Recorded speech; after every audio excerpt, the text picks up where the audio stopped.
Radio Arc-en-Ciel 90.7. On vous en parlait ce matin dans l'agenda des sorties. On a la joie d'accueillir maintenant dans la midinale Jean-Pierre Denis, qui est directeur de la rédaction de l'hebdomadaire La Vie. Bonjour. Bonjour. Alors vous organisez avec votre magazine ce week-end à Strasbourg les États généraux du christianisme. Est-ce que vous pouvez nous dire exactement de quoi il s'agit ? Quel est le but de ces États généraux ? Le but est simple, c'est de sortir un peu tout le monde de la chapelle dans laquelle on est très vite enfermé. Je trouve qu'on est dans une société où on manque de débat. Et oui, on manque de débat. Les catholiques doivent discuter avec des gens qui ne sont pas catholiques. Les protestants évangéliques et les libéraux ne sont pas toujours d'accord. Mais je dirais plus largement, on a besoin de la voix des chrétiens dans le débat public, dans notre société, et les chrétiens ont besoin aussi de mettre leurs convictions en débat et en dialogue. En fait, c'est tout simple, c'est mettre de l'oxygène dans nos réflexions sur l'avenir du christianisme, mais aussi beaucoup plus largement sur l'avenir de notre société. Et dit d'un mot, ça serait pratiquer ce que j'appelle l'ouverture de cœur. C'est-à-dire, on peut avoir une identité forte, des convictions fortes. Eh bien, ces convictions ne sont pas menacées par le dialogue. Au contraire, elles sont enrichies, peut-être déplacées, mais jamais menacées. Alors, du débat, justement, il va y en avoir beaucoup, énormément même, j'ai envie de dire, pendant ces 3 jours. Pour parler concrètement du programme, est-ce que vous pouvez nous donner un petit aperçu des gros points de ces 3 journées des États généraux du christianisme ?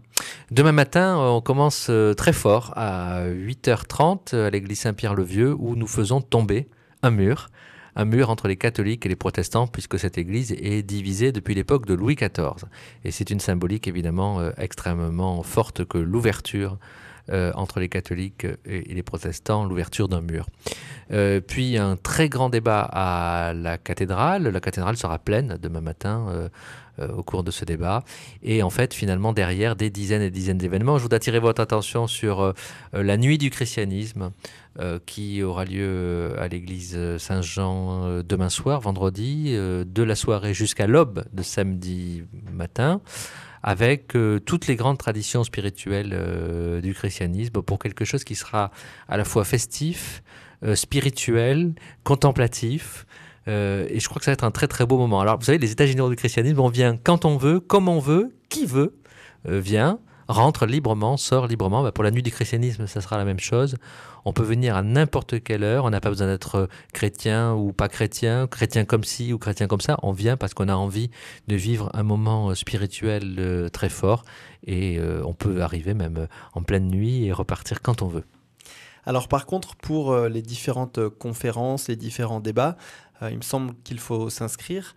On peut encore le faire Alors, les inscriptions sont closes sur le site lavie.fr, mais on peut aller regarder sur notre site le programme. Et de toute manière, on peut venir sur la place Kléber, là encore, à n'importe quel moment, demain, vendredi ou samedi, retirer le programme. Et puis, on vous indique où ont lieu les différents débats, puisqu'il y a une vingtaine de lieux dans le centre historique de Strasbourg. Venez, il n'y aura pas des places à tous les débats, mais évidemment, il y aura des places dans pas mal d'événements. On vous invite, vous venez librement, gratuitement, dans la limite des places disponibles à n'importe quel moment. Donc finalement, c'est très simple. Vous savez, nous, on veut pratiquer la gratuité. La gratuité, c'est une gratuité déjà au sens littéral du terme. Les débats sont gratuits. Mais c'est aussi la gratuité de la rencontre. Donc, vient qui veut, quand il veut. Et puis, c'est pas inintéressant de noter aussi que c'était un événement à échelle nationale et qu'il y a des guest stars, entre guillemets, qui participent. Oui, je crois que les États généraux du christianisme, c'est un rendez-vous à Strasbourg qui va intéresser évidemment les Strasbourgeois, mais c'est un rendez-vous national. C'est la 3e fois que nous l'organisons. Les 2 fois précédentes, c'était à Lille. Donc, c'est un événement national. C'est finalement le grand rendez-vous de tous ceux qui veulent penser dans et avec le christianisme. On pourrait comparer avec ce qui se fait en Allemagne. Il y a par exemple le Katholikentag ou en Italie. En France, il n'y avait pas d'événement national comme ça. On a voulu créer ce grand forum. Il y a aussi un aspect plus culturel, puisqu'il y a de la musique, des concerts. on peut venir aussi s'ouvrir les oreilles. Oui, oui.